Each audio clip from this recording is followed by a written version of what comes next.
Hello welcome back guys, कैसे हैं आप लोग। Welcome back to my channel. आज की वीडियो में मैं जो हूँ the idea of you movie, जो कि अमेजॉन प्राइम पे आप अभी देख सकते हैं, इसको एक्सप्लेन करने वाला हूँ।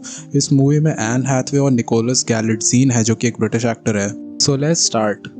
अब स्टार्टिंग शॉट में हमें लॉस एंजलिस कैलिफोर्निया की एक सुंदर सी लोकेलिटी जो कि सिल्वर लेक है, उसे दिखाया जाता है। अब यहाँ पे ये सॉलीन है, जो कि बस 40 साल की उम्र की होने ही वाली है, और वो अपनी बेटी के साथ यहाँ रहती है। यहाँ पर सोलिन अपनी बेस्ट फ्रेंड ट्रेसी के साथ डिस्कस कर रही होती है कि उसकी बेटी को उसके एक्स हस्बैंड ने अगस्त मून के वीआईपी पासेस का इंतजाम करवा दिया है और वो अपने दोस्तों के साथ म्यूजिक फेस्टिवल में जा रही है। गाइज, यहाँ पर मैं आपको बता दूं कि जो सोलिन है वो अपने एक्स हस्बैंड से डाइवोर्स ले चुकी है, क्योंकि उसके हस्बैंड ने सोलिन पर चीट किया होता है। और जो अगस्त मून है वो एक म्यूजिकल बैंड है, जो कि इजी जब 7th क्लास में थी तब उसका ये फेवरेट बैंड हुआ करता था। अब ये बैंड उसे कुछ खास पसंद नहीं है। अब सोलिन यहाँ पे कैंपिंग जाने वाली होती है, और जो उसकी बेटी होती है वो अपने दोस्तों के साथ म्यूजिक फेस्टिवल जाने वाली होती है। सोलिन अपनी बेटियों और उसके फ्रेंड्स को अपने एक्स हस्बैंड डैनियल के पास छोड़ने जाती है, बिकॉज वही उन्हें कोशेला म्यूजिक फेस्टिवल ले जाने वाला होता है। पर जो सोलिन है वो डैनियल की नई वाइफ ईवा से मिलती ज़रूर है, बट वो अंदर से खुश नहीं होती है। अब डैनियल यहाँ पे उसको जलाने की भी कोशिश करता है। वो उससे कहता है कि कभी डिनर पे आओ, मेरी वाइफ ईवा बहुत ही अच्छा खाना बनाती है, लेकिन जो सोलिन है उसे मना कर देती है। सोलिन अपने घर आ जाती है और शीशे के सामने अपनी भड़ास उतारने लगती है कि कैसे डैनियल ने उसकी लाइफ खराब कर दी है। अब यहाँ पर डैनियल फिर से सोलिन के पास आ जाता है और उससे कहता है कि आज मैं इन बच्चों को म्यूजिक फेस्टिवल नहीं ले जा पाऊंगा, बिकॉज मेरी फर्म में कुछ काम मुझे आ गया है ज़रूरी। और सोलिन बहुत डिसअपॉइंट हो जाती है और कहती है कि अपनी वाइफ ईवा से कह दो कि वो ले जाए इन बच्चों को। लेकिन डैनियल कहता है कि ईवा भी मेरे काम में बिजी है। सोलिन तैयार हो जाती है और इजी और उसके दोस्तों को कोशेला म्यूजिक फेस्टिवल ले जाती है। अब इजी और उसके दोस्त फेस्टिवल एक्सप्लोर करने निकल जाते हैं और सोलिन एक जगह जाके बैठ जाती है। वहाँ पे एक लेडी बैठी होती है जो कि सोलिन से उल्टे सीधे सवाल करने लगती है कि तुम्हारा फेवरेट बंदा कौन है इस बैंड का, वगैरह वगैरह। सोलिन उससे तंग आके बाथरूम जाने का बहाना मार देती है और बाथरूम चली जाती है। बाथरूम ढूंढते ढूंढते वो ऐसे ही किसी के ट्रेलर में घुस जाती है और वहाँ का वॉशरूम यूज़ करने के लिए दरवाज़ा नॉक करती है। वॉशरूम में पहले से ही कोई होता है और वो बाहर आ जाता है। सोलिन अब उसका वॉशरूम यूज़ करने लगती है और वो बंदा काफ़ी कंफ्यूज हो जाता है। ये इन दोनों की पहली मुलाकात होती है। बंदा और कोई नहीं बल्कि अगस्त मून बैंड का एक फेमस सिंगर हेज कैंपबेल होता है, और वो सोलिन के बाथरूम से बाहर आने पर उसे इस बारे में बताता है। और सोलिन यहाँ पे बहुत ही ज़्यादा एम्बैरस हो जाती है। उसे बताता है कि ये ट्रेलर उसका है और वो यहाँ पे भी परफॉर्मेंस देने वाला है कुछ देर में। सोलिन उसके ट्रेलर से जाने वाली होती है, बट हेइस उसे रोक लेता है। तो ड्रिंक्स वगैरह ऑफर करने लगता है। उन दोनों के बीच में काफ़ी बातें होती हैं और वो अपने एक्स हस्बैंड और अपनी बेटी के बारे में उसे बताने लगती है। पर सिक्योरिटी वाले भी आ जाते हैं और हेइस को बताते हैं कि उसकी परफॉर्मेंस कुछ देर में है और वो रेडी हो जाए। उस मून के सारे मेंबर्स आ जाते हैं और अपने फैंस से मिलने लगते हैं, उन्हें ऑटोग्राफ देने लगते हैं। ये अपने फेवरेट बैंड मेंबर से मिलती है और फिर सोलिन अपनी बेटी को हेइस से इंट्रोड्यूस करवाने लगती है। यहाँ इसी के दोस्त बताते हैं कि सोलिन की एक आर्ट गैलरी है और वहाँ पर वो लोग ज़रूर आएँ। और ये बातें हेइस भी सुन रहा होता है। वह दूसरी तरफ सोलिन अपना 40th बर्थडे सेलिब्रेट करने लगती है।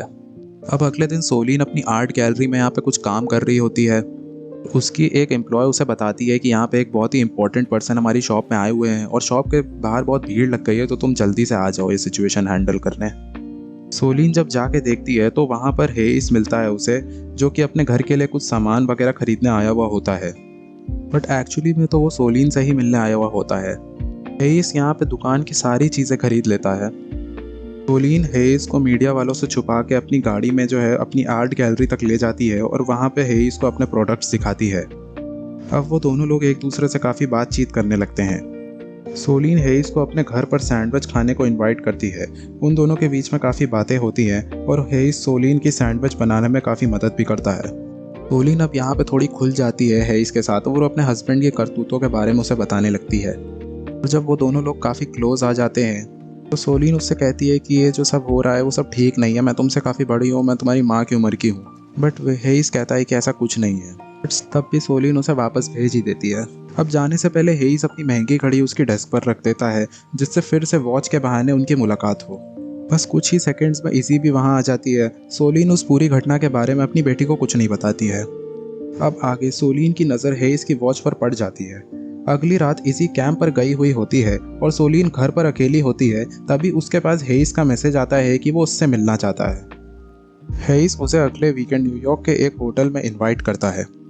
सोलिन भी हेइस को लाइक करने लगती है और वो फ्लाइट पकड़ के न्यूयॉर्क आ जाती है। अब वो दोनों साथ में कुछ टाइम वगैरह स्पेंड करते हैं। अगले दिन हेई सोलिन को उसके साथ यूरोप आने को कहता है क्योंकि उसका कॉन्सर्ट यूरोप में होता है। सोलिन उसके साथ चली जाती है। यूरोप में वो लोग मौज मस्ती करने लगते हैं, तभी इजी का फ़ोन कॉल आ जाता है, बट सोलिन उससे फिर से झूठ बोल देती है।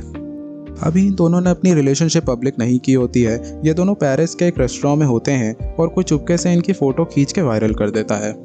अब हेई सोलिन को एक बड़े से मैंशन में इनवाइट करता है। यहाँ पर बाकी बैंड मेंबर्स भी होते हैं और उनकी गर्लफ्रेंड्स भी होती हैं। अब यहाँ पर अपनी एज डिफरेंस की वजह से सोलिन वहाँ पर थोड़ा ऑकवर्ड फील करती है और वहाँ पे बाकी लड़कियाँ और बैंड मेंबर्स उसको टॉन्ट भी करने लगते हैं कि उसकी बेटी 16 साल की है वगैरह वगैरह। यहाँ पे ये ऑली है जो कि बैंड का एक मेंबर है, वो उल्टी सीधी चीज़ें बोलने लगता है सोलिन से। इससे हेइस और सोलिन दोनों नाराज़ हो जाते हैं। बातों बातों में हेइस के पुरानी गर्लफ्रेंड्स के बारे में भी बता देता है कि सोलिन थोड़ा बुरा मान जाती है। अब सोलिन हेइस को कन्फ्रंट करती है और उससे बोलती है कि क्यों उसने ये सारी चीज़ें उससे छुपाई हैं। कुछ मिसअंडरस्टैंडिंग की वजह से वो जो हेइस को गलत समझने लगती है, वो वहाँ से चली जाती है। आगे यहाँ पे डैनियल की जो करंट वाइफ ईवा है, वो सोलिन से कहती है कि वो डैनियल को डाइवोर्स देने जा रही है, बट ये बात अभी डैनियल को पता नहीं है। अब सोलिन जब अपना लैपटॉप खोलकर हेइस का नाम गूगल करती है तो वो उसकी और हेइस की फ़ोटोज़ वायरल हो चुकी होती हैं। लोग उसे ट्रोल करने लगते हैं और उसकी बेटी इजी भी इस बात से नाराज़ हो जाती है कि इतनी बड़ी बात उसकी मम्मी ने उससे आखिर क्यों छिपाई। सोलिन की बेटी इजी सोलिन को माफ़ कर देती है। हेइस स्टूडियो में अपना गाना रिकॉर्ड कर रहा होता है और सोलिन उससे मिलने आ जाती है और वो दोनों फिर से दोस्ती कर लेते हैं। अब यहीं दूसरी तरफ सोशल मीडिया पे सब लोग इन्हें ट्रोल करने लग जाते हैं। सोलिन का एक्स हस्बैंड डैनियल हेइस और सोलिन को कन्फ्रंट करने आ जाता है और वो उसे बताता है कि लोग उनका बहुत मजाक उड़ा रहे हैं। डैनियल इस बात से नाखुश होता है कि उसकी बेटी इजी भी इन सब चीज़ों में फंस चुकी है। डैनियल इजी को पापराजी से बचा के उसे स्कूल छोड़ने चला जाता है और हेइस कुछ काम से एलए से बाहर चला जाता है। अब आगे हमें दिखाया जाता है सोलिन इजी को स्कूल से वापस पिकअप करने आती है, बट इजी अपनी मम्मी से बहुत ही नाराज़ होती है क्योंकि उसे आज स्कूल में बहुत ही बुली किया होता है लोगों ने। इजी बताती है कि स्कूल में आज एक लड़के ने मुझसे ये भी बोल दिया कि अपनी मम्मी से कह देना कि मैं 1 महीने बाद 18 साल का हो जाऊंगा। इजी को काफ़ी बुरा लग रहा होता है और यहाँ पे वो अपने पापा के घर ही रुक जाती है। सोलिन अपने घर आ जाती है। सोशल मीडिया पर ट्रोलिंग इस हद तक बढ़ जाती है कि लोग उसकी बेटी इजी को भी ट्रोल करने लग जाते हैं। हेइस फ्लाइट से वापस आ जाता है लेकिन सोलिन उससे रिलेशनशिप एंड करने को बोल देती है। हेइस दुखी हो जाता है और वहाँ से चला जाता है। अब यहाँ पर रात में हेइस जो है वो सोलिन से मिलने आ जाता है और उससे कहता है कि आई लव यू सोलिन, और यहाँ पे वो भी उससे आई लव यू टू बोल देती है। हेइस सोलिन से कहता है कि जब तुम्हारी बेटी स्कूल से पास आउट हो जाएगी और अपनी लाइफ में सेटल हो जाएगी तब तुम मुझसे मिलने आना, और वो जाते टाइम फिर से अपनी घड़ी छोड़ जाता है।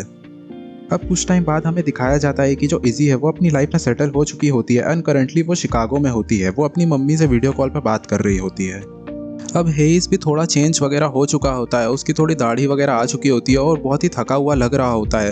वो एक टॉक शो पे अपना इंटरव्यू दे रहा होता है। वो अपने इस इंटरव्यू में कहता है कि अब वो म्यूज़िक से ब्रेक ले रहा है और वो लॉस एंजलिस में अपने किसी खास दोस्त के साथ टाइम स्पेंड करेगा। अब कुछ टाइम बीत चुका होता है और सोलिन यहाँ पे अपनी आर्ट गैलरी में बैठी हुई होती है, काम कर रही होती है एंड फाइनली यहाँ पे हेइस उससे मिलने आ जाता है। दोनों का रियूनियन हो जाता है एंड मूवी यहाँ पर ख़त्म हो जाती है।